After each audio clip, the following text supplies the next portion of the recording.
Hey, everybody, and welcome to another awesome episode of our casual chats of the Exceptionally Irresistible show.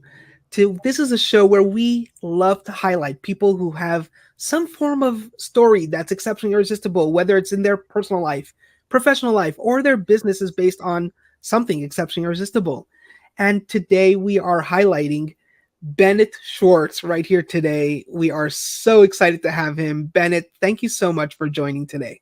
Thank you so much for having me. I'm really excited, and hopefully I'll be able to add some value to your audience.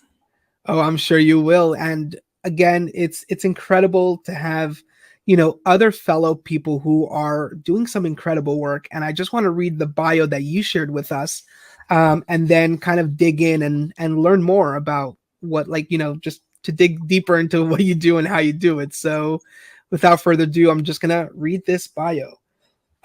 Bennett is a performance and executive business coach. He works with clients to help them get from point A to point B in their business.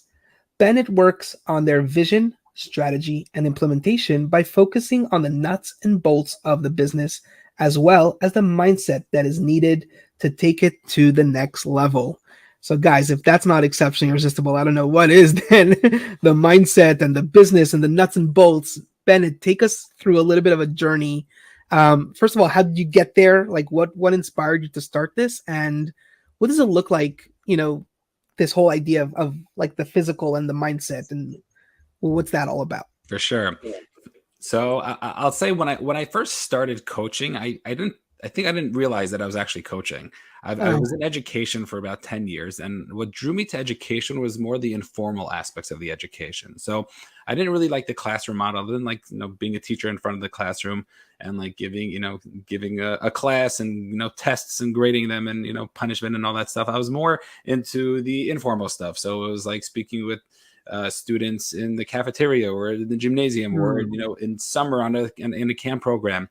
And I didn't realize that within the educational field that there's this really important, I believe, and maybe possibly even more important than the actual classroom, is this idea of just having teachers really be able to connect with their students, not just with what you're trying to teach them, but even outside of the classroom. And I actually, I got a job being a dean of students at a high school, and I was there for 4 years. And that was my job. My job was to make the kids happy. My job was to be there for them and to really help them work through the life, honestly, and really help them get through that.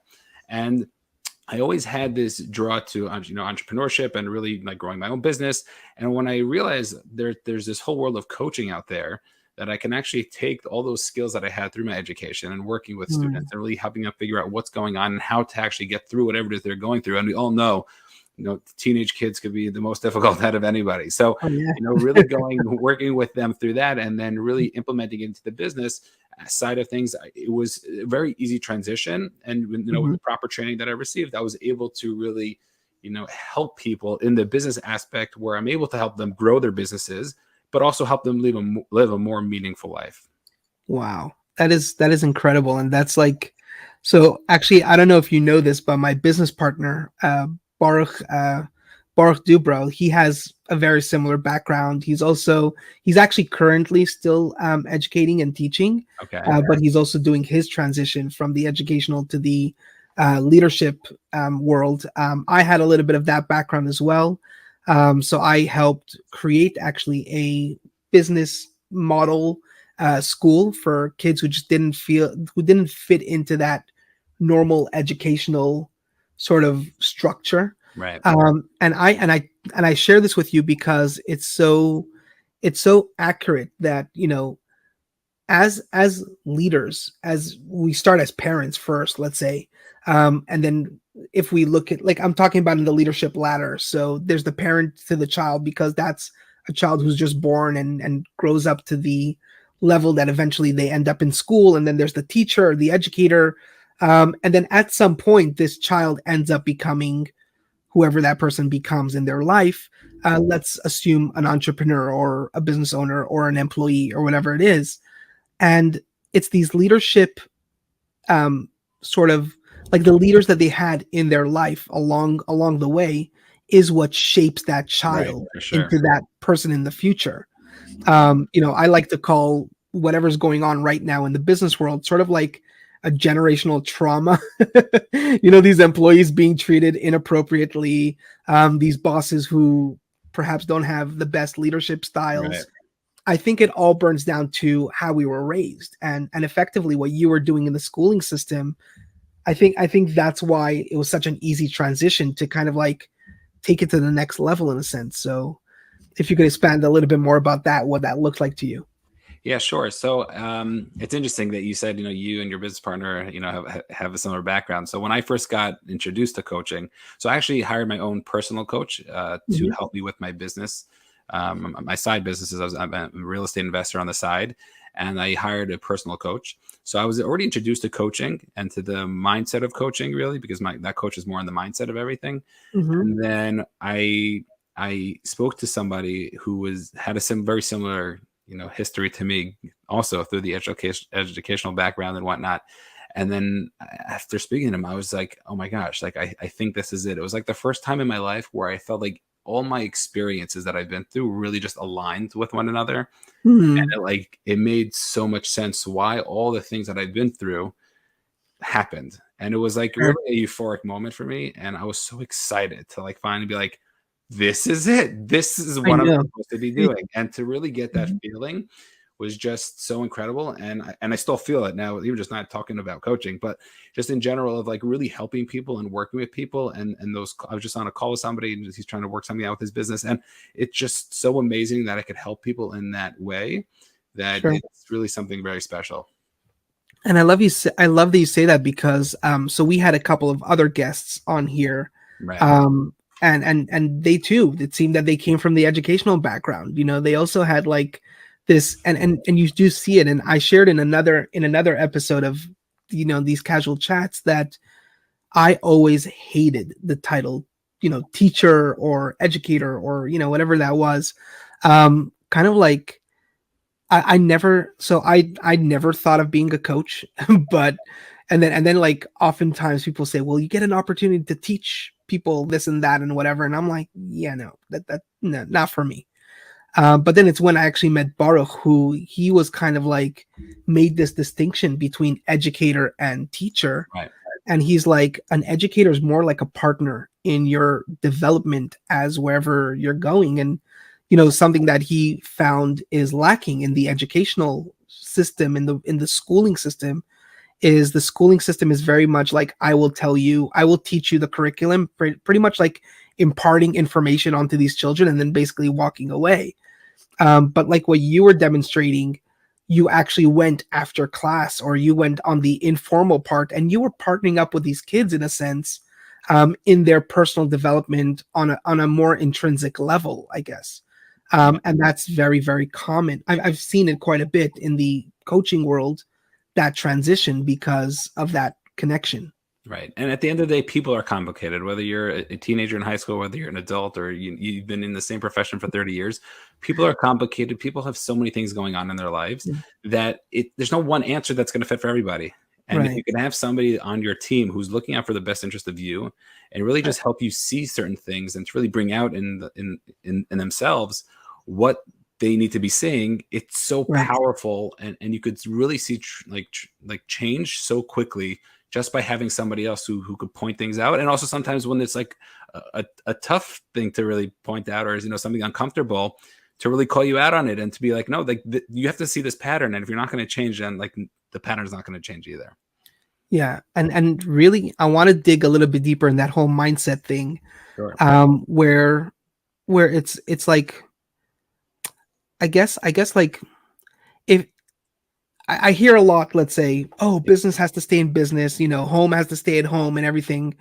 But then so many people, like you were saying, people are complicated in that kind of way. Like even as a teacher, you probably side in the kids. Like if a kid is having a bad day, if the kid is, you know, didn't have the lunch that they wanted, I don't know, whatever, it does come with them to school. And if they had a bad day in school, it's going with them home, kind of thing. It's because we're this one person, and you're telling me to split me into like, how do you deal with that with like business owners? How do you find that, I guess, that synergy of life and work and stuff? Right. So I think what it comes down to is like you said, it comes down, it's going to come down to mindset, because you can't say when, you have this guy who just lost a huge client, and now he has to like worry about like his family's like feeding them. And then all of a sudden he comes home and he's like, oh, I'm fine. Like everything's jolly. Like that's not reality. Okay. In an ideal Right. utopian society, maybe we could work like that, where we can try to like block things out differently, but like we're human. So like when Right. somebody gets in an argument with their spouse, like that's going to have an effect on them. And it should, because that's something that's really important to them. And same thing with their Sure. business is important to them, and whatever area that they're looking to Sure. really focus on. So that stuff is really important. But if you break it down, if you get to really the essence of like, I guess the underlying theme of all of this is that we really have to work on our character, and we have to work on ourselves. If you can work to become a more patient person in general, then you could be a more patient person in your relationships, in your business, Right. in your health, right? We're especially nowadays, we're all looking to get the answers that we're trying to get in a second. Like that's not Right. how life works. Like we Right. can't just Amazon Prime our life. Like that's not going to happen. And we have to really work on ourselves and work on those things that are going to really help us become better in all areas of life. So when you're working on your mindset, when you're, like I said, when you're working on your patience, when you're working on not getting angry, when you're working on understanding and not judging others, like those characteristics are going to come up across the board. So Mm. yes, you could put a Band-Aid on like your business, or you could put a Band-Aid on your relationships. But why do that when you could just work on the essence of Mm. yourself? And we all have things we have to work on. And if we're not working on them constantly, then we're not going to be working on them. Because Yeah. if you work on them in one area, then it's going to pop up in another area. But it's just going to, everything's connected. Everything we do every single day is connected to everything that we do in a way, Right. So Right. really, For sure. really getting down to like the basics and understanding, okay, what's really important. Absolutely. And I love that you talk about like first digging deep in within, and then kind of like see everything that's like everything else is kind of like a band-aid in a sense, like the Right. relationships, the business and everything. Because that's exactly what Exceptionally Irresistible is all about in a sense. It's really that if I don't show up as the full version of me, how could I expect anything else to be at a better version of it, whatever it Right. is, I often tell people relationships is not two halves of a soul that came together. It's two parts of a soul, but it's like it has to come with all of me to be connected with somebody else that's all of whoever that person is, right? And if I'm coming in a 50-50 kind of situation, everything becomes a tit and tat. Well, I'm putting in my part and that person's not putting their part. But if I'm coming 100% and that person's coming at 100%, I have to have this level of intrinsic of quote unquote 100% that I'm building in myself, right? So I guess that's that. Work on the intrinsic first, because I love how you said the Amazon Prime. It seems that a lot of businesses try to look for quick fixes of Right. issues that there's some kind of deeper core to it. Yeah, for sure. And it's interesting because Simon Sinek talks about this idea about the infinite game versus the finite game. I don't know if you've ever heard Mhm. about this, but he says that most there's certain very quickly there's certain business model. There's certain things in life that have a finiteness to it. So meaning like, let's say a sports game. So there's a beginning, there's a middle, and there's an end, and there's a clear winner Mhm. and loser at the end. But then there's an infinite game where there's no winning or losing. It's just like the whole course of it. There could be wins and losses along the way, but there's no like, there's nothing specific that it's going to make you win. And most people in business have to realize that they're in the infinite game. They're Mm. playing this game and we're there for the long run. So yes, we might have our quarterly goals and our yearly goals, whatever it is, but we have to realize that when we're in it, we can't just be focusing necessarily on the wins and the losses, because it could be that we have the right systems in place and we just need 4 more weeks to get it done, and we're going to reach that goal. And we beat Right. ourselves up, and people get fired even because Mhm. because they missed their they missed their target. But Okay. they have the right. If you take a step back and look at the big picture, you can realize, no, we're actually in this Right. for the long run, and Right. our sales are going to actually double over the course of the next year because we have the right systems.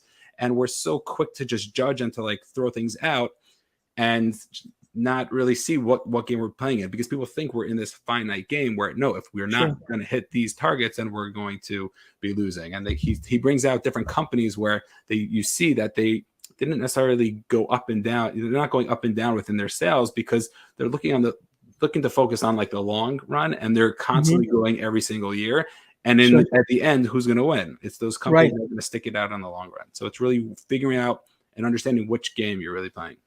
That's so true. And I love that you mentioned that because and that's also true in the real estate world as well. Like you were mentioning the real estate investments and stuff.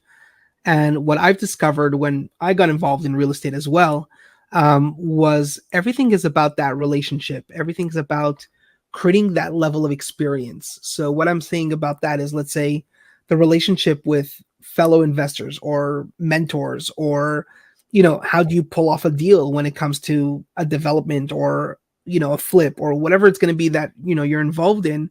All of that is about that relationship. And then it's like, okay, let's say we're selling our flip now, or we're trying to get, people who are renting our apartments or whatever it's going to be. That's that experience component that comes into that. And the relationship and the experience cannot happen if I see it as this very like infinite, like if I see it as a very finite kind of game. It's not like I'm buying this property, I'm flipping it, I'm selling it, although that's what it kind of seems that way. But if I don't see it as in like, well, if I do this one well, most likely the investor who helped me do this one wants to do the next one, and then the next one and then the Right. next one. And that's sort of like what feeds that business. And oftentimes it's across anything. It's the same thing in hospitality. It's the same thing in anything that has a relationship and experience component, has that infinite Yeah. element to it as well. Yeah, for sure. And it's so important, so crucial that people really understand, which games they're playing. Absolutely. So I'm curious to hear your thought about exceptionally irresistible. Like, how does that play into what you're seeing in the business or in the real estate, wherever it is that that you want to tie it into? What is your definition of like the exceptionally irresistible Yeah, trait? I think we all have so much to offer. Right. And it's really being okay with who you are. Too many people nowadays, especially with social media, are looking at other people and they're trying to be other people. Hmm. One of the people I listen to a lot is Jim Rohn, who was the teacher of Tony Robbins, right? So I Hmm. figured if I could learn from Tony Robbins, why not learn from his teacher? So Go to the top. yeah, so I listen to Jim Rohn a lot, and he always talks about that we can't be followers, we have to be learners, and Hmm. we have to look at other people and we have to learn from other people, but Right. take what you like and don't take what you don't like. If we're Hmm. looking to be exactly like somebody else, then you're losing your own identity. Right. And everybody has such a uniqueness to them because we've all been through different experiences in our lives. We've all been, Hmm. grew up in different, countries. We then grew up in different time periods, even, and that effect Yeah. has an effect on all of us. So even if you have two twins, I even like to say identical twins, the fact that they sleep on opposite sides of the room, that's going to make a difference some way. Sure. So we all have that uniqueness to us that if we could just bring that out and own it and be okay with it and not worry about it, what everyone else is thinking, Hmm. to me that makes every individual irresistible because you're bringing something to the Hmm. table. And even like something that I like to think about when I'm coaching is, I can't help everybody, and I'm not trying to help everybody, but who I am trying to help are the people that I know I can relate to the people who Hmm. are possibly right behind me, who I just Hmm. went through something that you went through, a trend, whatever situation it is, whether it's in real estate, I just bought and sold a property, or, rented out apartments, whatever it is. And I Hmm. can help those people. So Right. sometimes we think we have to be helping the world. But if we could just focus on really just turn around a little bit and see who's going through something that you've been through, right? A decision that you had to Hmm. make, a big decision, whether it's picking a job or, picking a specific industry, help those people out and have an Right. influence then. And then as you go through life and you have those experiences, you're going to have more and more people that you'll be able to help out. Hmm. So to me, that's something that I relate to with that. No, I love that. And it really ties into a little bit about like my journey, how I got into the whole coaching partnership, whatever we call it here.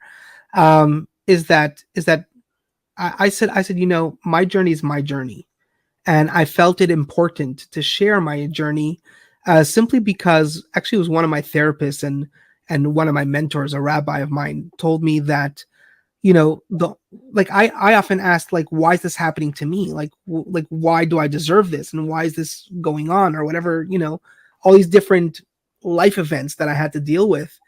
And And at some point I said, and at some point the therapist and the rabbi, they mentioned, well, maybe there's a deeper reason, like a reason that we just don't know, but maybe it's meant to help somebody else. And all of a sudden, that to me was kind of that trigger, that got me thinking, like, okay, you know what, I could actually deal with this. Let's figure this out. Like, that to me was that transition point where it now made sense. If I have to go through this experience for whatever reason it is, and it's going to benefit somebody else down the road, then it's kind of like my mission or my divine call to action or whatever you want to call it, and I have to figure this out because this is kind of like God, in a sense, telling me, here's what I need from you right now, kind of thing. And I find that very important in business, and I find that very important in anything. I often say you don't have to go through a trauma to help or to do or whatever. If you are doing something right now and life circumstances are kind of like guiding you in a certain way, a lot of people tend to fight it. And I tell people, stop fighting, like let go, kind of thing. If your business is you're having a hard time with talent, let's say, which is the common problem today.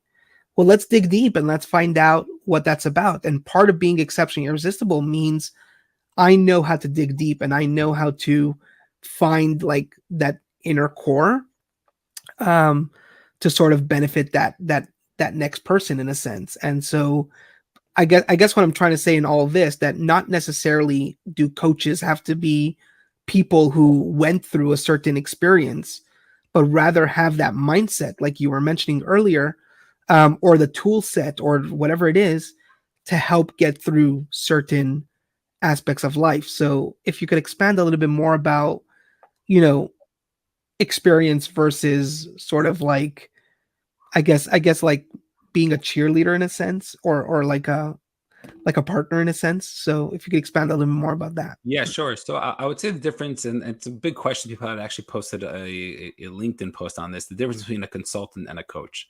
Mm, So people look at a consultant, and the consultant either has the experience because they've been through it, they've built a certain business or style of business in a certain way, or they have the educational background that they know whether they actually been to battle or not, but they have, right. quote unquote, the credentials to be able to help people build a business. And that's a consultant. Like I had somebody call me up last week saying, or not last week, a few weeks ago, saying, I want coaching, and we were talking and we're going through it, and I was pushing your way. I'm like, you're not looking for coaching, you're looking for a consultant, and I'm not a consultant, so I can't help you, and I'm not going to tell you I'm going to help you because it's not going to happen.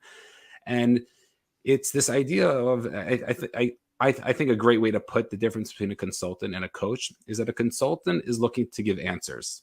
The client has a question, and the consultant's giving them an answer what to do, and then it's the client's job to actually get it done. A coach's job is to ask questions and have the client come up with the answers.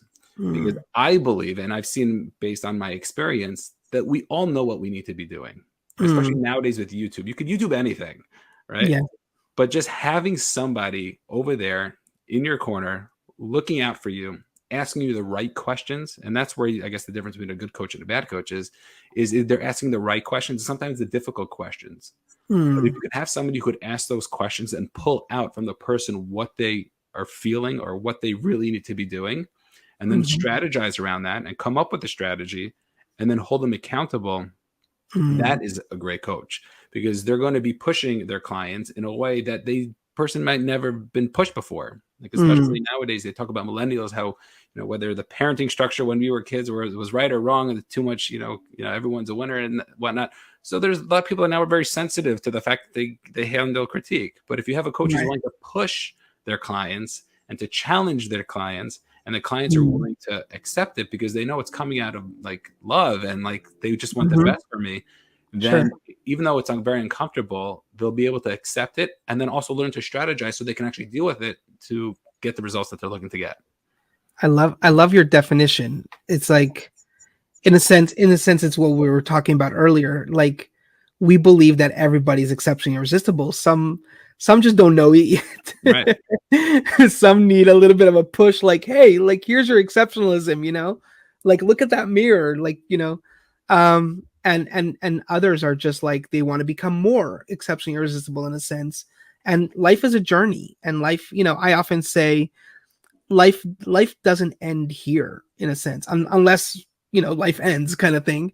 But as long as you're still breathing, and as long as there's still airflow in your body, you still have growth, and you're still on that journey, um, and that in a sense is that becoming exceptionally irresistible, and having the right people around you is critical, because the other day I was going through something, and I was sharing with Baruch, actually, just like as friends, even not even like, sometimes we have to wear certain hats different Right. times. So I was just sharing it with him, and he's like, like even the coach needs a coach. And I was like, yeah, duh, of course. But when he said that, he meant it in a way of like, listen, life is tough, and life throws at you curveballs, and it's about, and I said, the reason why I need assistance in this is because I don't have all the answers. It doesn't, maybe I'm knowledgeable, educated, whatever, but it's when you're so close to the picture, Right. you don't see the full picture, and you need somebody who's a little bit farther back, whether they're junior to you, it doesn't make a difference, whether experienced or not. Like, when it comes to coaching, it could be anybody that has an objective mindset. So not necessarily somebody who's too close of a friend, not necessarily somebody who's too much of a close loved one, because they're often going to just tell you something that's going to try to make you feel good. I often tell my wife, I was like, please don't worry about my emotions. Like, please tell me as it is, like go at it, kind of thing, challenge me. Sometimes I need that, um, but that's in a sense, I love your definition of making that difference between coach and consultant. Yeah. And it's important because a lot of people think one of the biggest questions I get with coaching is, a lot of my clients happen to be in real estate, but throughout all businesses. And one of the questions are like, does it matter where I am along the journey? Like if I'm just getting started, or if I've been in the industry for 20 years. And I said, it really depends. It depends if you want a coach or not. Nobody needs a coach. We can all get through life without a coach, but having a coach is going to help you get wherever it is you want to get a lot quicker and Mm-hmm. a lot less stressed. So people are looking to really take advantage of that. And whether that's just getting started and you just need that, kick in the tush to like put in the time and to figure out what you need to do and like really be held accountable, or whether you already know what you need to do. And it's like, no, I want to go from like, 50 million to 100 million in 3 years. What do I have to do? Right. And like pushing in that way. So it Mhm. really depends. Everyone could benefit from a coach. And that's why they're coaches in so many different areas, whether it's business or whether it's just life coaching or health, fitness, like, and Right. even like within Judaism, like we have this idea of like a chavrusa, right? Having something Mhm. you're learning to be there with you. And the Right. biggest thing about that is the accountability. If I know, the Right. person I'm learning with is going to be waking up early at 5 o'clock also, I'm not going to make him like come and I'm going to be sleeping in. Like I'm going to be there Right. also. So it's really that accountability of holding, your Mhm. clients accountable, which is also a really big part of it. Yeah, I love that, and I love that you brought up the whole chavrusa thing, because the chavrusa thing has, in Aramaic, which is the original, the origin of the word, it comes from the word chaver, which means friend, but which also means like that accountability partner, or that partner in a sense, my learning partner in a sense, and it's that equal shared, like when I come to learn with I have a chavruta too. If when I come with my chavruta, you know, it's like there's always going to be this level of value that each one of us get. So when we're learning something, all of a sudden there's like this epiphany that person brings to the table, or vice versa. I find, even with sometimes, when I'm doing the coaching, I do both. I do like a mixture between coaching and consulting. But when I do that, it's really, there's the aha moment that the client gets because they worked hard on figuring out their own situation, is perhaps the most fulfilling thing ever in planet Earth. But also, I sometimes walk away learning so much more, and I'm walking away with my own aha moments and my own sort of inspiration and insight. So it's like, who's the good teacher, who's the student himself, kind of thing, Right. and that's the value of having that level of accountability / partnership kind of situation. Yeah, for sure. Alrighty, so jumping into that inspiration. So, if you were to have dinner with somebody that inspired you, or who, like if there was somebody inspirational that you would have dinner with, who would it be and why?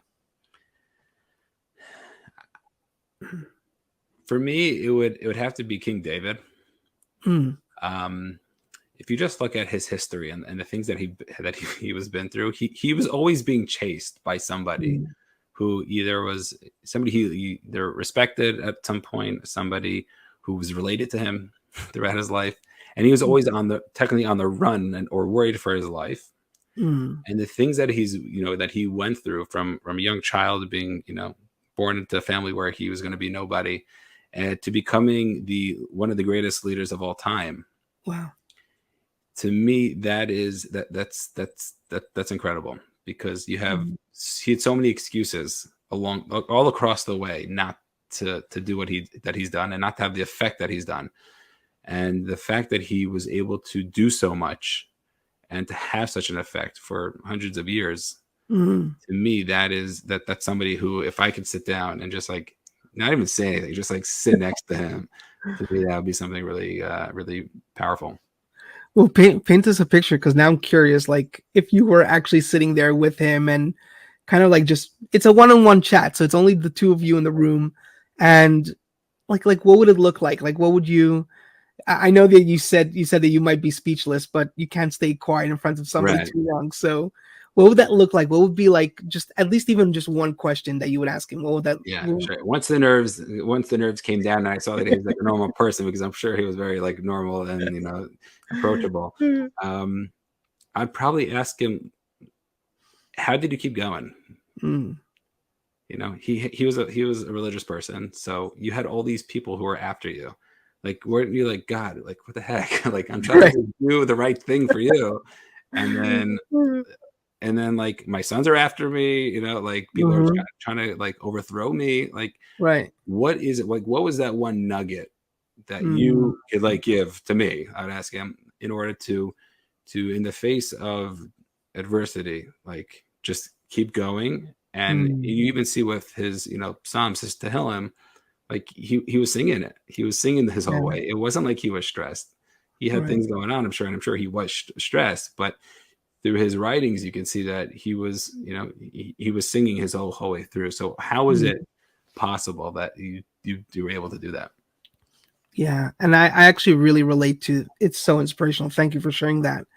I relate to that because a big part of what I deal with my clients is like I tell them, listen, I've been on that couch. I cried on that couch before. I know what that feels like. Business is not what it's cracked up to be. It's very hard to be an entrepreneur. Grew up with it all my life, so I've seen it, and it's like there are those days that I'm at that kitchen counter and just yelling like, God, where are you? What do you want from me, kind of thing. Like, I'm trying to be noble here and I'm trying to do the right thing, and it's like, what's up?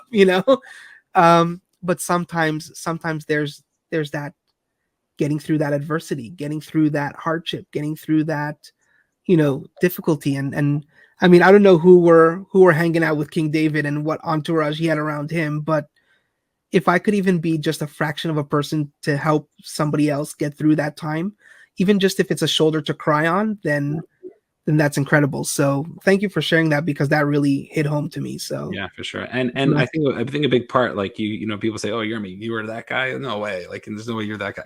We all go through it. Everybody's been through it, and everyone's going to go through it, whether it's now or what's going to be in 10 years, 20 years from now, and the pressures of life and the things that are going to be going on in our life during that time. right, We're just gonna throw in the towel. Like, come on, I just need help. There's nothing else I could do. I just need help. right, And just knowing that everybody goes through it is a comfort to people. yeah, Be like, you know what? I'm going through it, and I'm gonna get out of it, and it's gonna be fine. And I just right. gotta like ride the waves right now, but like it's gonna happen, and I'm gonna be okay at the end of the day. Yeah. And ladies and gentlemen, that's why you have Bennett right here to help you with that. So definitely reach out to Bennett. This was awesome. Bennett, thank you so much for taking the time and really like inspiring us. I'm walking away with so many golden nuggets that you were sharing. It's absolutely incredible. Again, thank you so much. And if anybody wants to reach out and connect with Bennett, he's on LinkedIn, on Instagram, and you could email him at bennett@bwschwartz.com. All the links will be in the show notes below. If you're watching YouTube, if you're on LinkedIn, we will tag you to it. And so you could connect with Bennett. And he's definitely just a guy, even just to get to know, just like hang out with him, even if it's just for that. Because he's really cool. And I'm super excited to be connected with him on LinkedIn. He has awesome posts. I engage on it. It's a lot of fun. So yeah, and this is the part where we're concluding and we're inviting you, because we do believe that everybody has a fingerprint and it's your turn to leave a mark on the world. If you don't know how, reach out to Bennett or myself or whoever you trust. But if you do have a story, we want to highlight you and we want to share it with the world. So down here in the little ticker situation, connect with us on yermikirkus.com or exceptionallyirresistible@gmail.com. And we invite you to share your story, your inspiration, your input. We're here to celebrate you, to advocate for you, to empower you, and to share with you all. And again, this is the Exceptionally Irresistible Casual Chats. We just interviewed Bennett. Connect with him. He's absolutely awesome. And Bennett, thank you so much for taking the time and coming to chill with us and hang out with us today. Yeah, my pleasure. And I'm happy to connect. It was a lot of fun. Awesome. All right, guys, that's it. And we'll see you again next time. See you soon, guys.